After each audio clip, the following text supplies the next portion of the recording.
Hi, and welcome to Shush the Talk Show. Did you know that when you watch the ads that pre-roll in completion before the episode, it helps us generate funding for our show?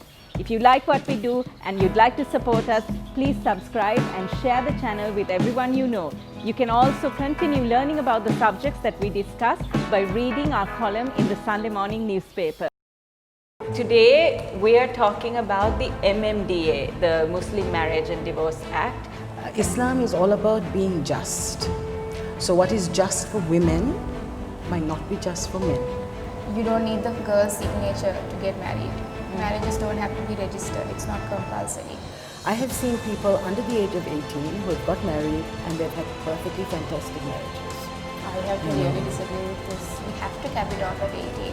Because we can't run this risk of girls falling into trouble. But the fact that the MMDA doesn't have a provision for legal representation. So in the whole of our country, it's the only administrative and judicial position which discriminates on the basis of gender. Patriarchy is an issue for a lot of things, and it's not just the MMDA.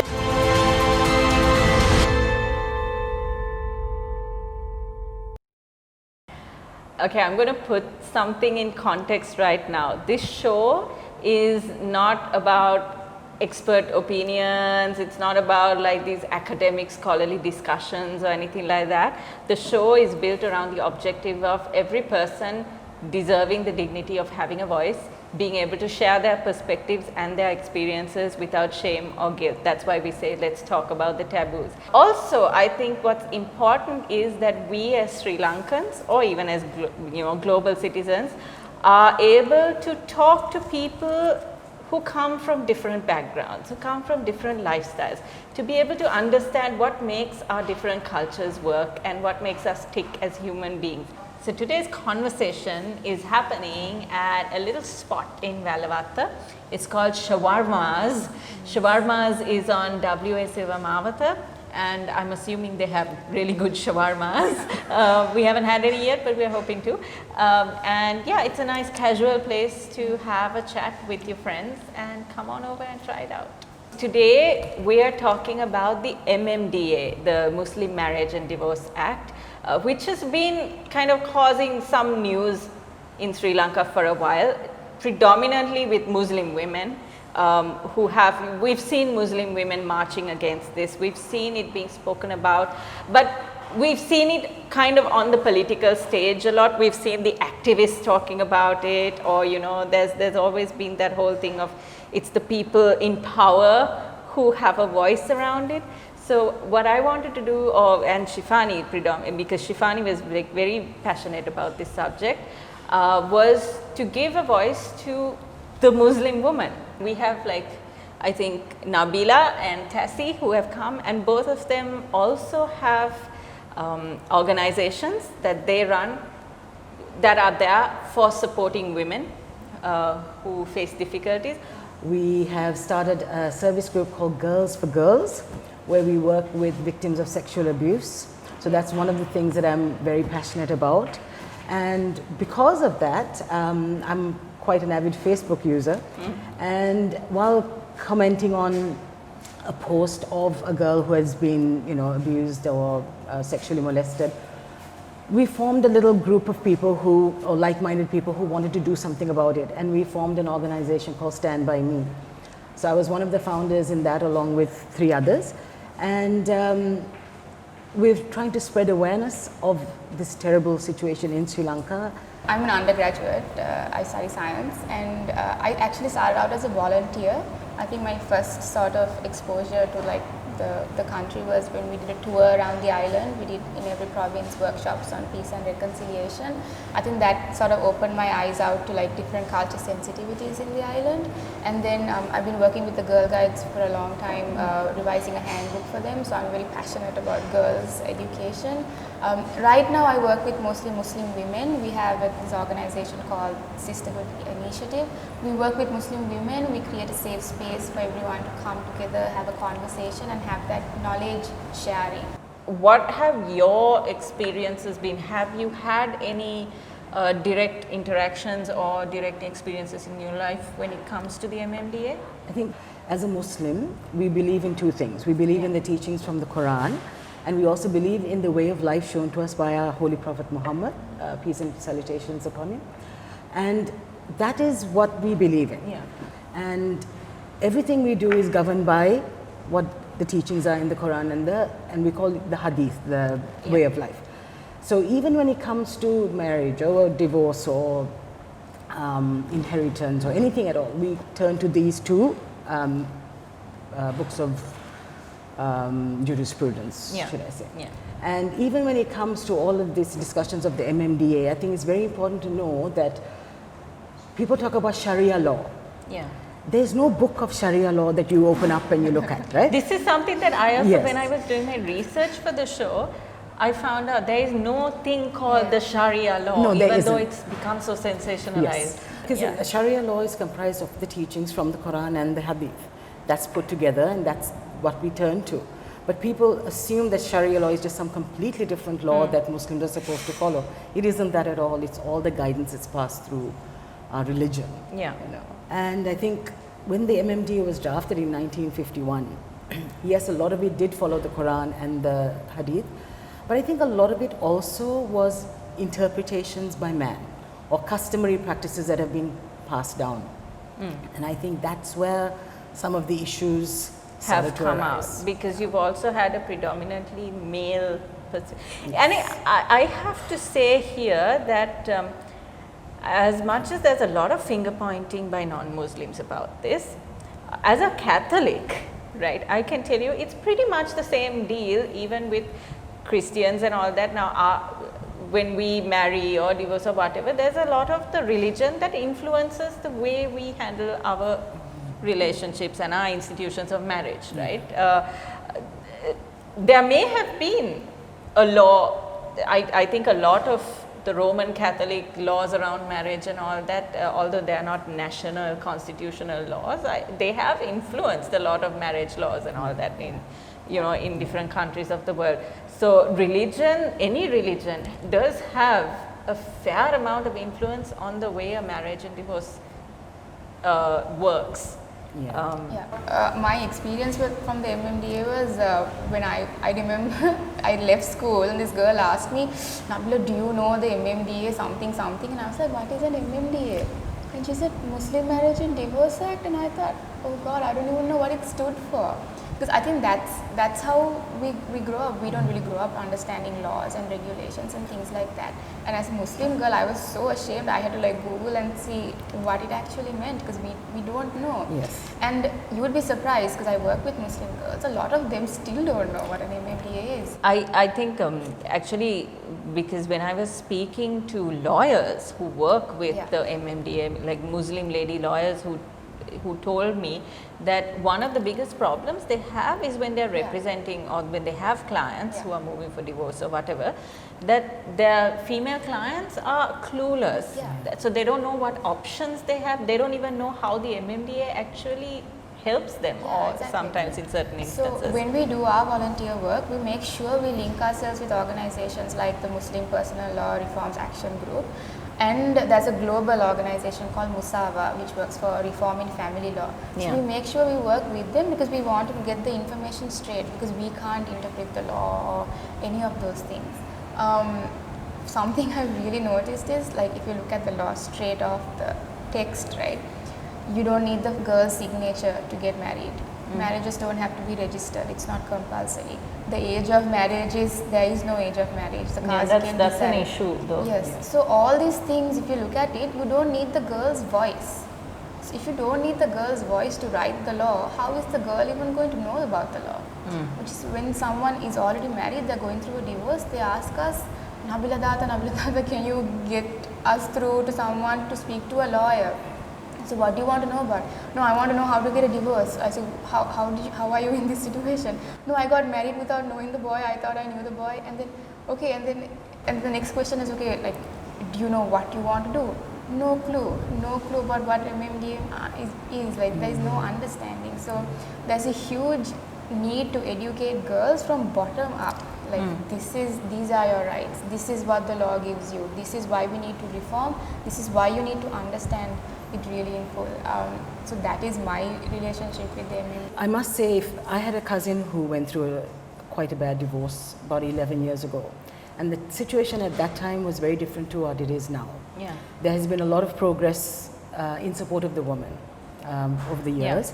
And I mean, hers was quite a bad story where, I mean, I think she got hooked up with a bad Qazi who seemed to be totally biased towards the husband, didn't give her, you know, a chance to really voice her opinion, speak. It was always, you know, listening to the man.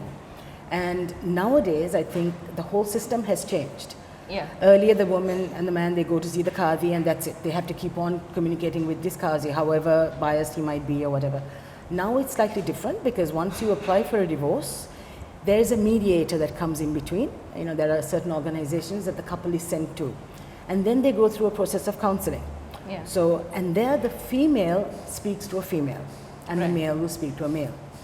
And that is a huge change. Yeah, this Qazi thing, I've heard a lot of flack about that because the Qazis seem to be or rather some Qazis seem to be the issue here and not the MMDA or the law per Can I se. pitch in a little bit to that? Yeah. I honestly think this is a class issue.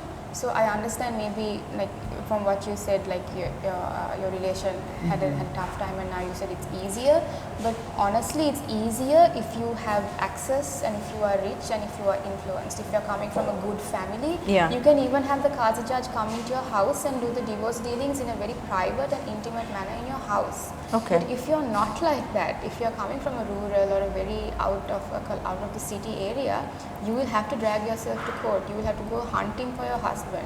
It's not an easy situation such as that. So it's a real class issue, which is why you don't get a lot of people from Colombo raising their opinion against the MMDA like reforms. You get a lot of very comfortable Muslims saying, "Yo, it's not so bad, Nabila. Just stop talking. It's not so difficult." No, it's not difficult for you.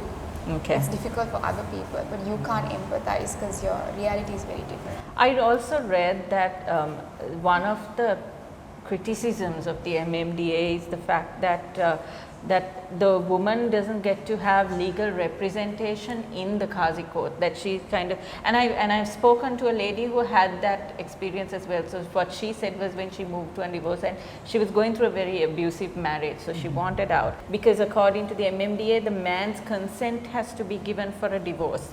That without his consent she can't move for it, and they said no, according to the Quran, if a woman is not happy in her marriage, she can get a divorce. She doesn't need his consent. She can just The Quran is very so very there was a relaxed. contradiction. There's a discrepancy again because it's man interpreted. Yeah. But then what this lady was saying is the one who went through the divorce. She's like, you know, I didn't have anyone to support me or to represent me. I was in that room surrounded by 5 men who had an opinion, and of course the boys club, right? They were on This my is husband's exactly what side. happened to my cousin as well. Yeah. And she said there was absolutely nobody there who was willing to listen to me and must be have on been my side. traumatizing. She was really traumatized. She said it was so difficult for her to actually fight for that divorce. And of course she said I had contacts, like you said, I came from such and such a family, my father had to pull his strings and all of that. But so I was thinking, okay, so this is not really the MMDA, but the fact that the MMDA doesn't have a provision for legal representation in the court is an issue, right? Yeah, because in the MMDA, according to our Muslim personal law, female Qazis are not allowed. Yeah. So this Qazi judge position is only for men. So in the whole of our country, it's the only administrative and judicial position which discriminates on the basis of gender. And that is on our community. And I'm really ashamed to say that out loud. But it's not just, okay, I agree. but also there are other institutions in Sri Lanka for sure. where you have like this whole gender bias as well. sure, So it's not for only sure. the Qazi court. For sure. But it's like, a woman can be chief justice of our country, but she can't be a Qazi court judge if she is Muslim. And Shanuki, it's like you're walking into court and you have all these men that you're facing, right? There was a lady who mentioned that she had to describe her sexual abuse case, that she was abused by her husband. For 2 hours she was interrogated by the judges. She said that that interrogation itself was worse than going through the abuse itself, right? There was another lady from Eastern province, if I'm not mistaken.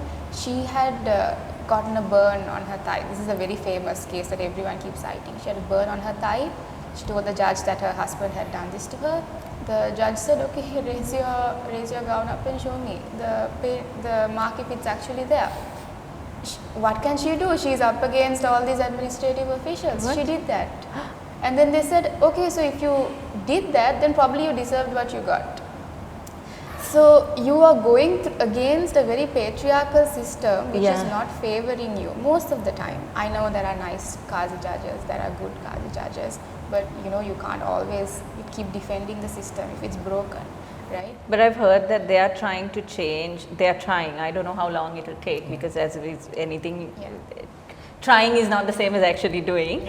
But or these broken promises. But they said that right now, I heard that Qazis are not necessarily from a legal background or anything. They are either religious backgrounds or upstanding. Citizens. That's subjective, but upstanding citizens of the community.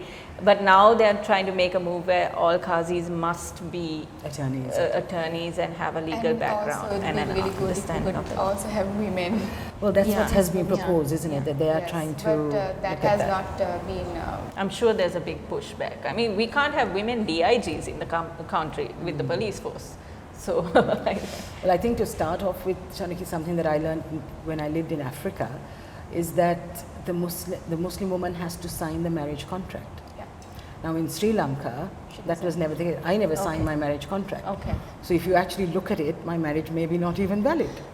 Because my according to signature, Africa. No, according to Islam, according Right, to the okay. Quran, the woman has to give her consent by signing the marriage contract. Right. Why is that not done in Sri Lanka?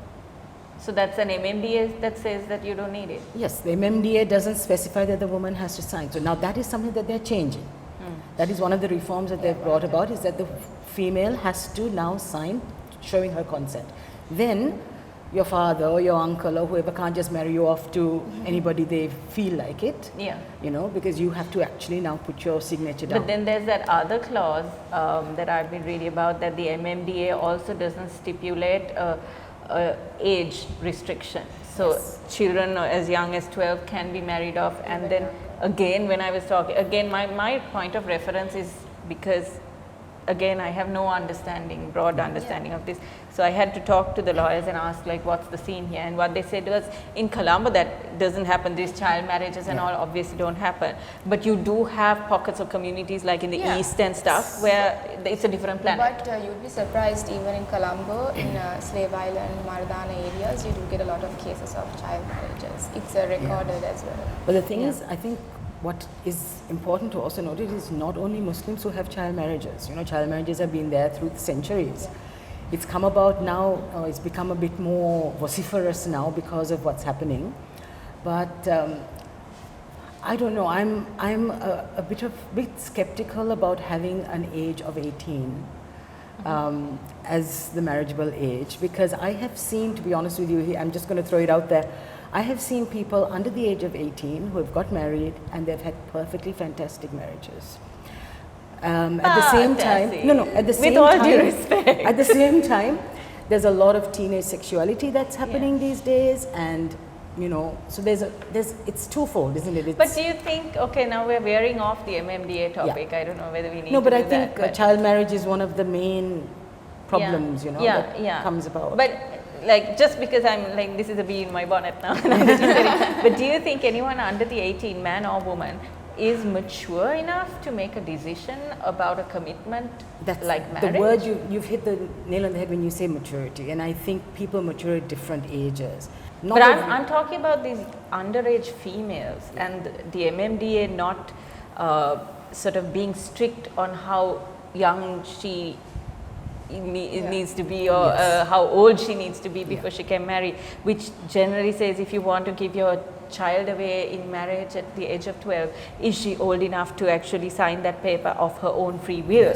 Even if the MMDA says the woman needs to consent, this is a child who is under the influence of her parents. She will do what she is told. Sometimes she may feel like she has no other option at that age. Sometimes she might choose the wrong partner, and then at 12, I don't think she's able to anyway choose the right partner. I don't know. Exactly. But so I guess that's always going to be a question on my mind. Like, is it fair? to the girl child? Like I said, it all depends on the maturity. I mean, there are some girls at 16 who are ready. Some girls are not at all till they're 26. I have to really disagree with this. I have to say. And it's all right to disagree. Yeah. There's, No, there's and no that- right or wrong in this I show. think it's good for people Yeah. to know that there are two Muslims sitting Yeah, at this table that's who what are. I'm going to- No, but and also what I'd Agreeing like to to do disagree. is I would like to have this conversation and show people that you can disagree and not in a kill each civil way Yeah. and not really like or anything like that. Yeah. Yeah, I have to say you have to put an age cap. 18, you have to do it, like no exceptions. Now even now in this proposal to reform that, so Easter attacks happened and suddenly this push happened to, oh my god, we have to reform the MMDA, as if no one has been talking about reforming MMDA all this time, right? Yeah. So that conversation suddenly erupted. So these Muslim MPs got together, wrote this down. The point there is for age to be 18 with the exception of 16. So we don't need this exception. We have to cap it off at 18 because we can't run this risk of girls falling into trouble, because right now the law says no age because the Qazi can determine. And who is a Qazi judge? A Muslim man of good character. Good character, we don't know what that is, right? We don't know what that means. You have stories of sometimes administrative peons taking up this job of a Qazi court judge. Like, you have these real life stories which no one wants to believe. It's understandable. So you can't run this risk of a girl just falling into trouble, like I just go, oh my god. Because in our religion, in Islam, we take Islamic business, Islamic finance so seriously because we believe in this contract formation. We take it so seriously that it has to be written, signed, spoken about, like someone has to be there to have evidence of it. So a marriage is also a contract. You have to sign it, you have to seal the deal. You can't have this law in a MMDA saying, oh, we don't have to register a marriage. So that means people are getting married, men are marrying women without registering, and their wives don't know these men have more than one wife. But I think that's also, according to the MMD, I think you have to have permission from the Qadi to take your second wife. Because the Qadi But has to make it sure. all depends on whose side the Qazi is on, right? But I I think mean, that- what yeah. if she's not for a second wife, but he wants a second wife, and the Qazi is like, you go, boy. No, the Qadi has to, the man has to get permission, and only if the Qadi gives the permission, you can go ahead and have Yeah. the marriage. So the Qadi has to make sure that, financially he's going to look after both wives the same, he's going to have housing separate both, But they everything has could to be be biased, right? It's could be possible biased. because It's possible. it's humans. It is possible. Yeah. But it was interesting for me to find out that they actually have to go through the process of Getting applying the and approval. getting the approval. And if they don't have approval and he goes ahead and marries, that's apparently not valid. For a polygamous marriage, if a man wants to engage in a second or third wife, the only thing he needs to do is put a notice of it on the mosque wall. Guess what? Women are not invited to the mosque except for like Eid or celebratory functions, right? There was a 20-year-old young wife who found out that her husband had actually had another wife through just walking on the street. Someone was talking about it and she overheard. You do have men having more than one wife, and the original wife might not have any idea of that A happening. clue. Which is wrong, right? According Which to Which our is Which wrong. is wrong. Yeah, but I think, so there again, I see a contradiction because whilst Islam says that you must be able to provide and love your wives equally. Can and I mention yeah. that because it's so interesting? So in the Quran it states, if you want to have more than one wife, you can maintain another wife, but you have to provide equally. Equal, yeah. Equally. Okay, it says that you've got to provide equally. If you buy her this, you have to buy her also this. It says equally. And then the Quran says, but I know none of you can actually do it. Also, this was done like in the early centuries, Yeah. where during the times of war and all that, where you had women who needed the protection of husbands and all that, and I Yeah. think that's when this whole thing formed, right? If I'm not So- mistaken. But even Basically- today, Shanuki, female outnumber the male.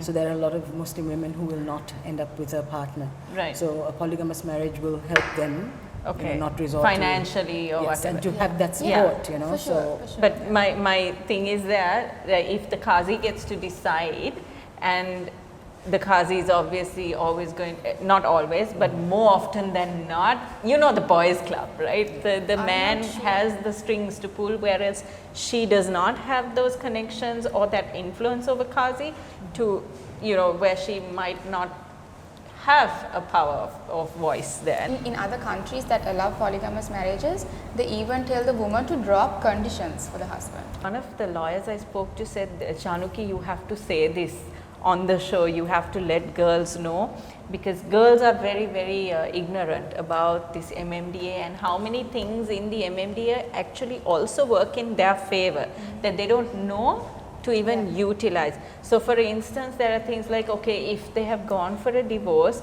then the man must provide maintenance. So he has to pay child maintenance and for the wife and all that.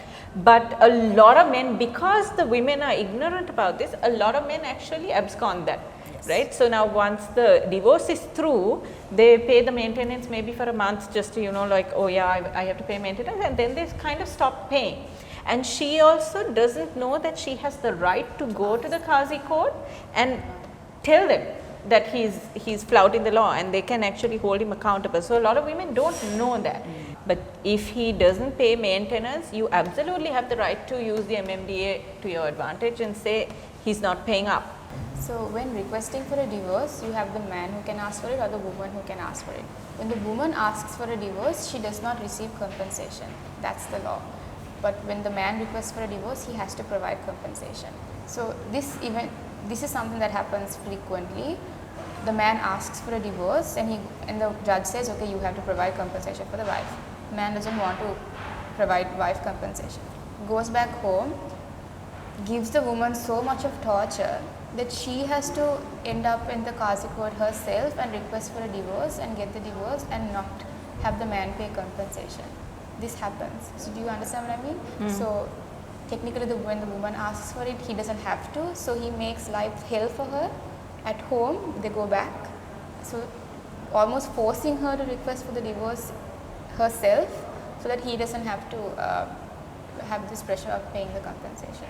But then why is it that if she asks for a divorce, she's not allowed compensation or maintenance? That's the MMDA. Yeah, okay. I think so. That's one of the we're reforms. also talking about maybe few instances, but it does happen. But there are lots of instances where everything has gone according to, you know, the law as the well. law and Quran. Yeah. And nowadays, I think things are becoming so much better for the woman. Yeah. You know, from what I spoke to a friend of mine who got a divorce very recently, as opposed to my cousin from many years ago, and their situation is very different, where they had to go for counseling separately first, and then they were put together, counseled. So in case they were willing to reconcile, they had that 3-month time where they could, you know, actually see if they wanted to make things work. You know, all of those are now given to them, and the woman has a chance to voice her opinion. Okay. And now, once the mediator assesses the case and decides, okay, this couple is either going to reconcile or they're going in for the divorce, they then issue a report to the Qadi court. Now, before they go to the Qadi court, there's a jury that they go to who assess it along with the Qadi, and there are women who are now allowed to be on that jury. So again, it's not just the men, like it was in yesteryear. Now there's women allowed there as well. So I think things have progressed well. And will continue to progress, I hope, with enough push and with I guess nothing happens overnight, but it takes that voice, right? Because it takes that collective voice. Because I just got a message a couple of days back saying the Qazi court is not even answering my calls. Data, what can I do? You can't do anything. It's really difficult. I can say, okay, maybe let us know that because some of those law organizations are doing a report on it, so they can just put you in on the numbers, but that's it. Could you go to one of the mediators that have been appointed? I mean, it's easy for us to sit here and say all of these things, but you know, when you go onto the field, it's a totally different situation. It's just I'm not saying, oh my God, it's so horrible that all of us who are going to get into marriages are just going to like evaporate and, you know, just dissolve into air. But it's just that it's a law made in such a way that it allows bad people to do bad things. And if one person is suffering from it, then we have to change it. We have to change it so that all of us can be benefiting from it, as opposed to just one good thing, or like among many other good things in the MMDA is ground for divorce is domestic abuse or domestic violence, which is not even in the GMRO, the Yes. General Marriage Ordinance. Right. Yeah. There are 4 grounds in the GMRO, but under MMDA, one of the grounds is if you are going through domestic abuse, you have the ground to raise a question and get a divorce. Okay. Yeah. So that's very helpful. One win. Yeah, I mean Huge that is a huge win though. That is a huge win because we have issues with the General Marriage Act that where domestic violence is not recognized as a plausible enough justification for divorce. Yeah. He has to either cheat on you, or neglect you, or something. Not be able to provide for you. Yeah, that. But if he beats you to a pulp, that's still not permissible in Yes. courts as a cause enough for a divorce. I mean, the fact that the MMDA has that, that's like, and also that's quite a strong one because everybody sort of, I would say, criticizes Yeah. the Muslim laws and all that, saying that it is not female friendly. Yeah. And One criticism that comes if a woman faces domestic violence at home is if she goes to the police, sometimes the police is very distant to answer their question because they'll say, you all have your own law, figure it out. You all have your Muslim thing. they say that to Yeah. everyone. Yeah. But yeah. Yeah, so then she'll go to the Qazi court and sometimes there also it'll be very traumatic for her. So there is sometimes a bit of a, like that ping pong ball, she gets like bounced from 2 different sections and no one wants to help her. That is one small issue that we have noticed. Yeah. Yeah. So then there was this other one where it's different conditions of divorce for men and women. Only husbands are granted the right to unilateral divorce without reason. That she has to have a very, very specific She has reason, a but he grounds. doesn't need a reason. I think he, under talaq, he can just like say, I want a divorce. I don't have to give reasons. From what I've heard, I spoke to somebody who's involved in this, and he was saying that male or female, you can apply for a divorce without having a specific reason, and it's only through that counseling section when you can then air your grievances out. But So you she don't have to have apparently a- has to give a lot more The details. women have grounds. She has to prove harm. Sometimes she has to give evidence. If she was assaulted, she has to give evidence of those things. But he doesn't have to. There's a lot of, so in the ground situation, there are lots of problems where men sometimes, like the way the law is styled or made, men almost have the right to just wake up one day and say, okay, you know what, I think I want a divorce, and they can actually get it if the Qazi agrees, of course. So that is something I think is very problematic, and I would also have to read up more on it. But yeah, it's not equal ground. It's not an equal right for divorce. For a woman, there is more of a burden to prove more things, which I think is problematic. I think it has helped now having this mediator in between, because the woman and the man have to Have air counsel. yes, and I think that has been a huge change for the woman, because earlier she didn't get You that think at all. mediators are unbiased? Because you've got females. Yeah. I mean, this company that I spoke to, they have up to 9 females and only 3 or 4 males. So there again, Okay. they have more females working for them than males. So I think earlier where the woman never got a chance to see a female, I think it's great that they're having not only at the counseling section, and then when they go into their jury, they've got women there as well. So, which is a whole, I think, a huge progress from before. Yeah. I think I'm just skeptical because I understand these positions of mediators and things like that. But if we actually look at how, if everyone is getting mediators, I doubt it. If every lady who is requesting a divorce in the island is Or getting is a it very mediator, Colombo-centric, like maybe it's privileged? more of a resource situation. So I Yeah. really doubt that a woman requesting a divorce from some other area is getting the same access to privileges. I really doubt that. And there are a lot of Muslim women outside Yeah. urban areas are Oh, yes. studying law. So I think that's something that we need to follow up on, Yeah. isn't it? And make sure that everybody is getting an equal Yeah.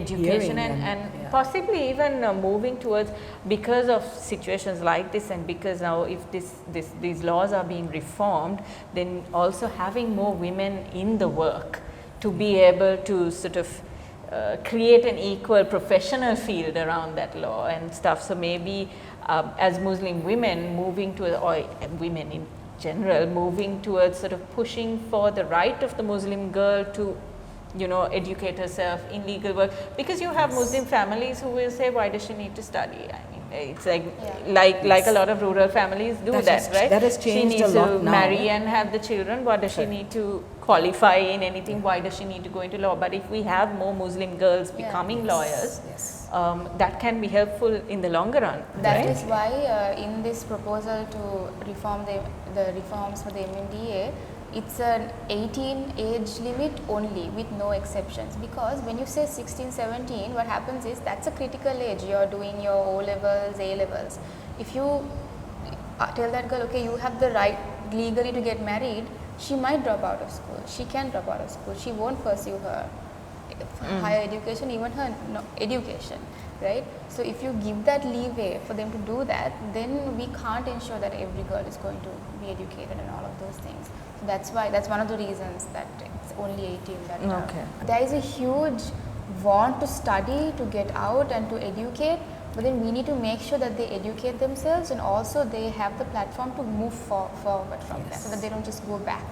I know girls from Puttalam who are studying in Jaffna University, so they move from Puttalam to Jaffna to study law, and they're very dedicated. Nice. So it speaks volumes of how much we want to be different. And also how progressive families are becoming without curtailing that for them. definitely. Right? So that's a huge. Our religion makes life very easy for the woman.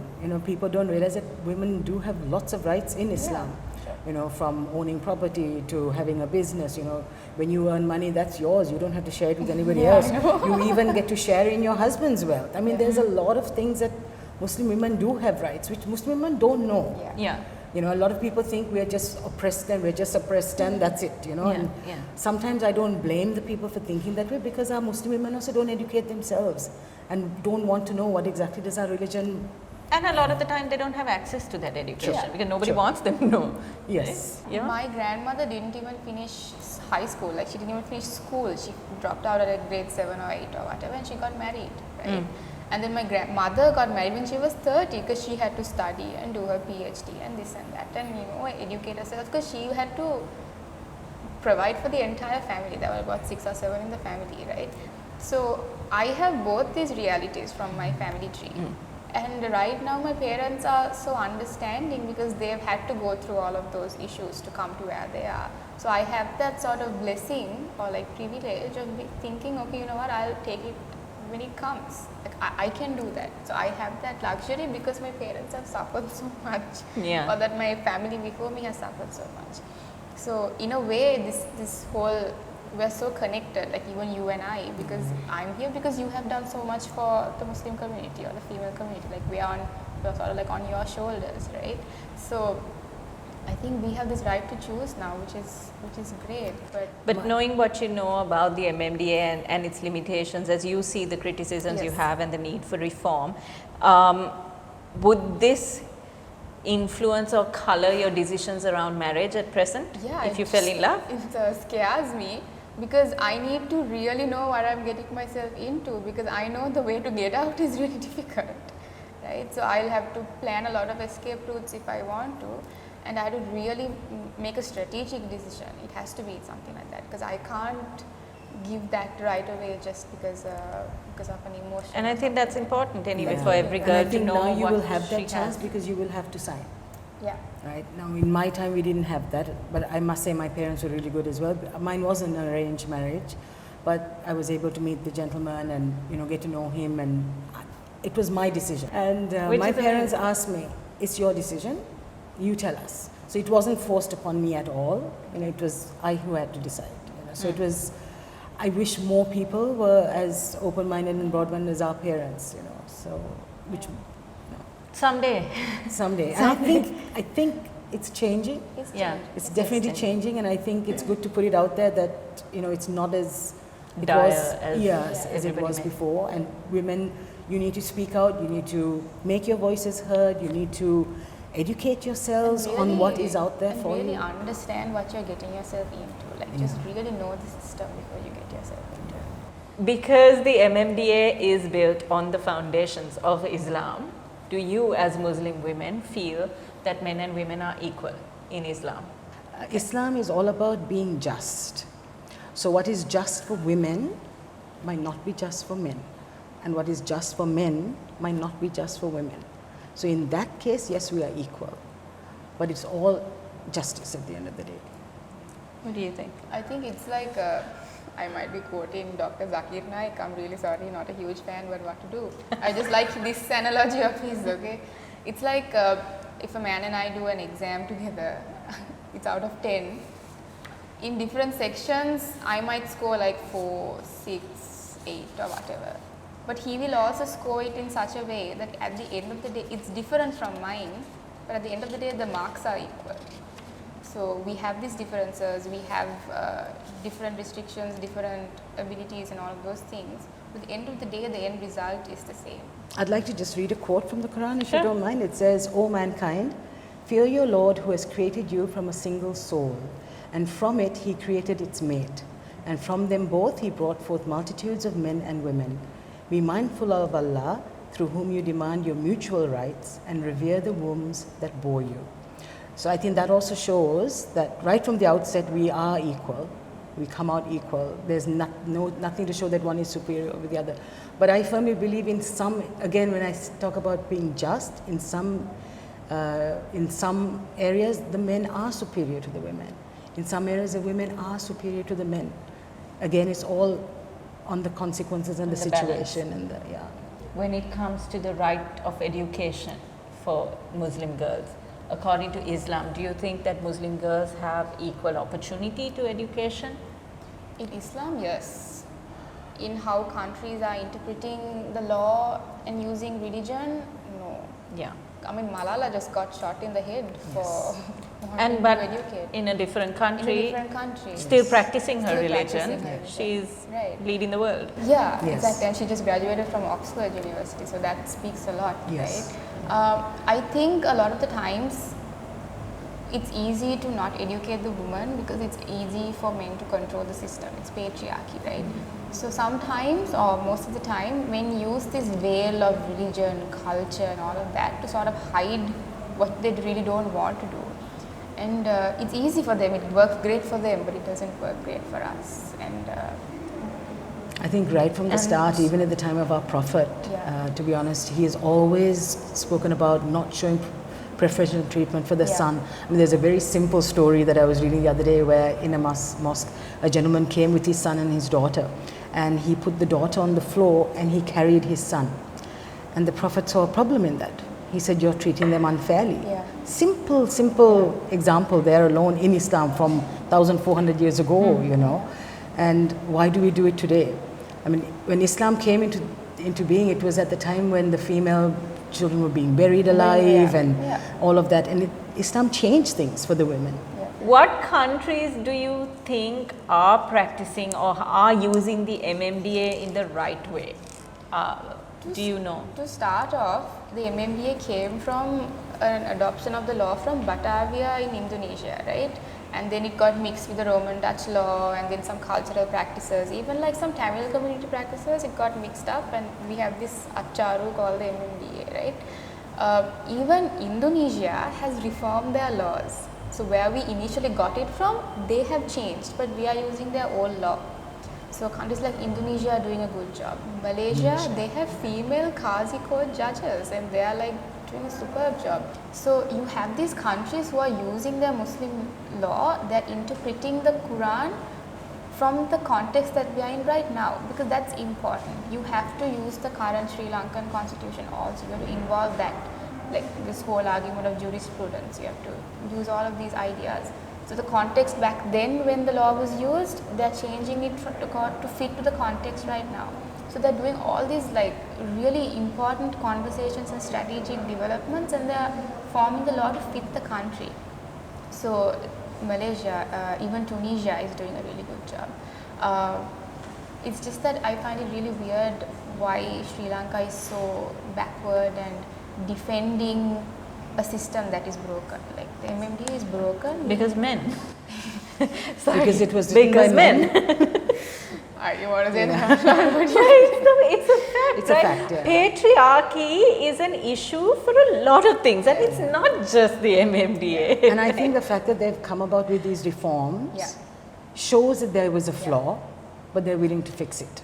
Yeah. And I think that's really, really important. And I think the last I heard is they're even thinking of having female qadis. A lot of our criticisms of each other are based on the fact that we really don't know. Yeah. And we really don't have an open mind enough to see the other person's point of view, right?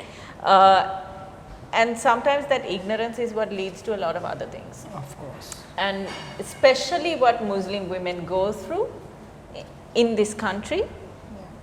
They've gone through a lot more than the Muslim men have. Yeah. Yes. I mean, with their dress and this and that, at the hands of Sri Lankans, all Sri Lankans, right? And I think that's unfair because you have to find out a Muslim woman's perspective. You have to understand the realities or understand the foundation of Islam and what it's built on before you actually start pointing fingers and saying, oh, your law is this and your this is that, Yeah. and making it all her fault and Yeah. stuff like that.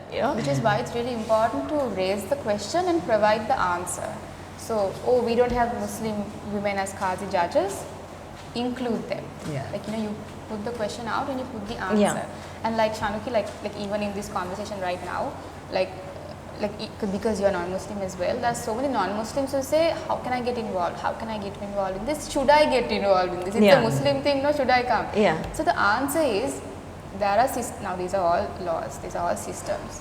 All your tax money is only going to be paying all these problems. So do you want your tax money to be going for these problems? No, you want to break these bad institutions. I mean, there were non-Muslims on the committee that Yes. was looking at the reforms, so I think Yeah. it's great. So non-Muslims also have to get involved. We need the allies to raise awareness. Yeah. So if there's anyone out there who wants to know more about the MMDA, more about the changes that are being made, wants to know what her rights are, if there's a woman out there who wants to know what her rights are, and if you are someone who needs to talk to someone about maybe your marriage or impending marriage or wanting to get out of a marriage, who can she talk to? Where can she go for help? She should definitely seek legal assistance. I mean, that's number one.